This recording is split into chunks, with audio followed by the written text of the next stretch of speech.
On November 24th, 2005, there was a disturbing occurrence at Disneyland. It was an average day at the wonder-filled amusement park. Families were scattered throughout the park. The excited squeals of children rang out over the crowds, and Disney mascots wandered around and posed for pictures.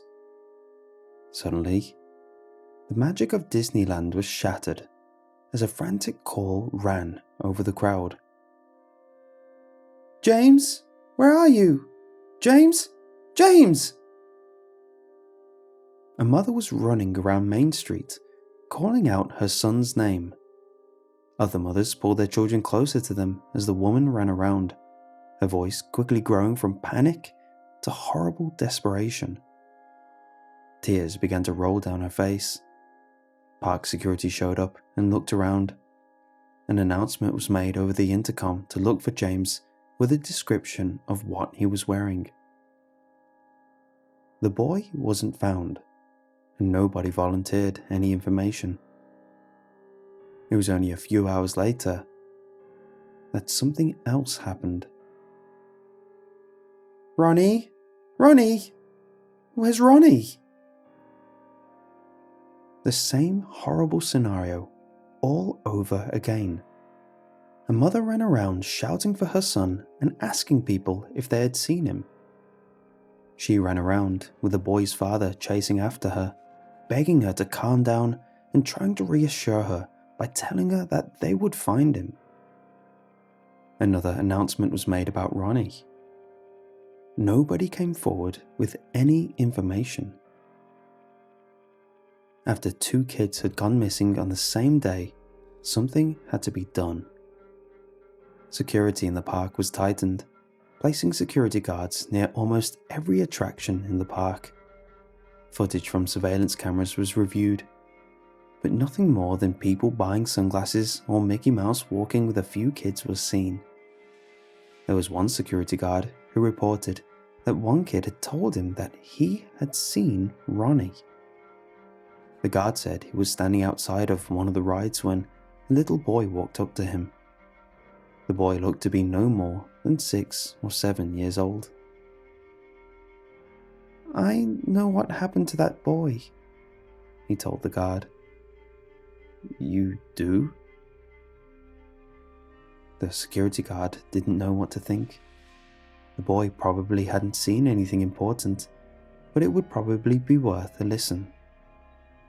The boy nodded. "I saw Ronnie. He was with Mickey Mouse, but Mickey was being mean to him. Mickey took Ronnie." "Mickey?" the guard said. He was confused. How could a child think that Mickey Mouse was taking the kids? The guard just assumed it was a pedophile or kidnapper or something and knew the kids would be found.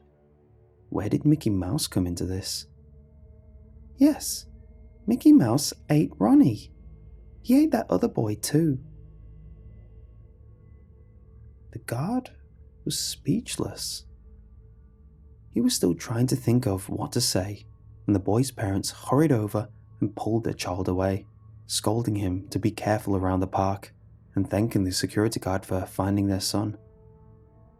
And as fast as the boy had appeared, he was gone. The security guard knew he shouldn't have been too bothered about what the kid had said about Mickey, yet he couldn't seem to push the thought of it out of his mind. The security guard waited until his shift was over, but instead of leaving, he went to the security room where a bunch of monitors displayed video from the surveillance cameras.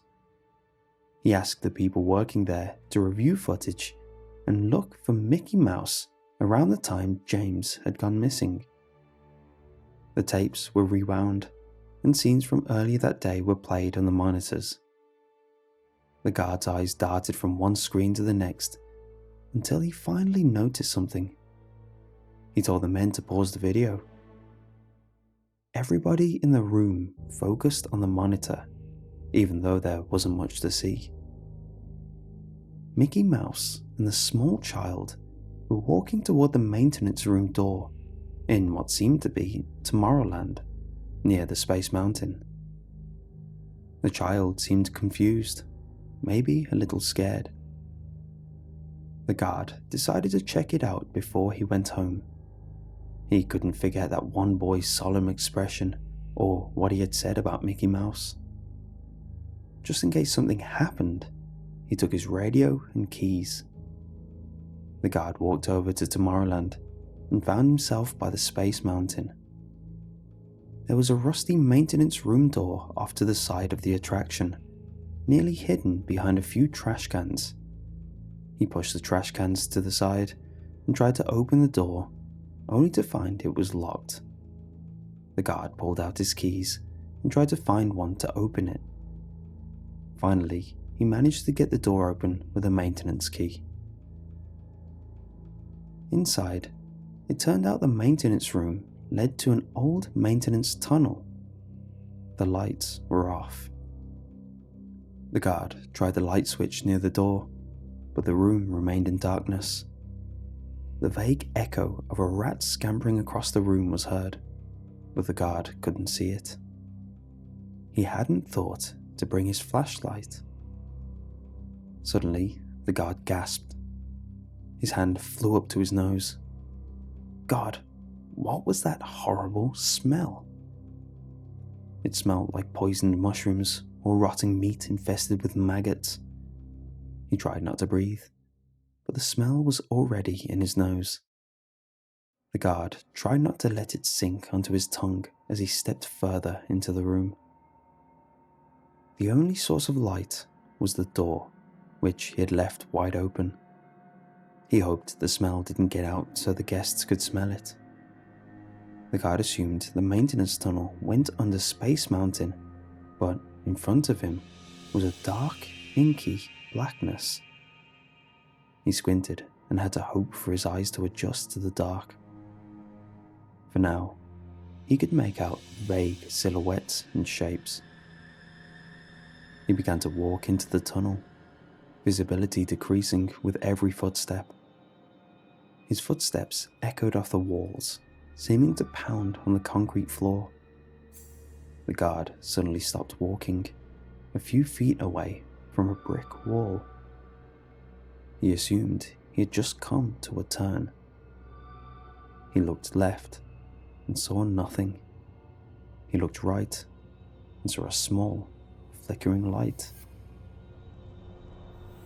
He decided to go toward the light and kept his hand on the wall so he couldn't get lost. The smell seemed to be growing worse. After a short walk, he reached the light, which was actually coming from a small crack underneath a metal door. The door was rusted and bent, and the guard knew it wouldn't take much to rip it from its hinges. The security guard found the doorknob and gently opened it. The door squeaked as it came open. The smell seemed to explode out of the room, eager to get out. The guard tried not to violently puke at the terrible aroma and looked inside the brightly lit room. His eyes needed a moment to adjust to the sudden light, and when they finally did, the guard gasped in horror. Children littered the room. Almost all of the ones that had gone missing in the park over the years. He recognized James and Ronnie, lying on the ground with the other ones. No, they weren't just lying on the ground. The guard realized children were dead. He gasped again and took a step back. Some of the kids had arms or legs missing. Each one had their eyes removed, leaving bloody holes in their faces instead. Thick slices were over some of the bodies, as though something with claws had got to them. Something in the room moved. The guard tore his eyes away from the children on the floor and saw the most unreal thing staring at him. A giant Mickey Mouse stood in the room, observing the guard with wide eyes. Something was inside a Mickey Mouse costume, and everything came together in the guard's mind. It would be easy for Mickey Mouse to lure kids away and not draw any attention. But now, that same Mickey Mouse was staring at him. They had a silent staring contest for a few quiet moments, but then the costume's arm came up to point at the guard. A thick screech came from inside the mascot's head, and the mouse moved toward the guard. The security guard turned and ran for his life. The heavy footsteps of the costume behind him alerted him to the fact that Mickey Mouse was chasing him down the long, dark tunnel. The guard ran faster than he had ever run before, just knowing that death was directly behind him, close enough to stab him with a claw, close enough to wrap its arms around him and drag him back into that room. And then the guard was outside. He stopped running and blinked a few times to clear his vision. The sunlight felt warm and reassuring to him, but when he looked back at the maintenance room, he knew that the sunlight had stopped the thing in the costume. Maybe that was why it wore the costume, to protect itself from the sunlight. But it would not chase the guard anymore. He had gotten away. The security guard reached back inside the maintenance room, groping for the doorknob so he could slam the door shut and make sure the thing didn't get out. He expected to feel Mickey's hand seize his and pull him inside, but nothing happened.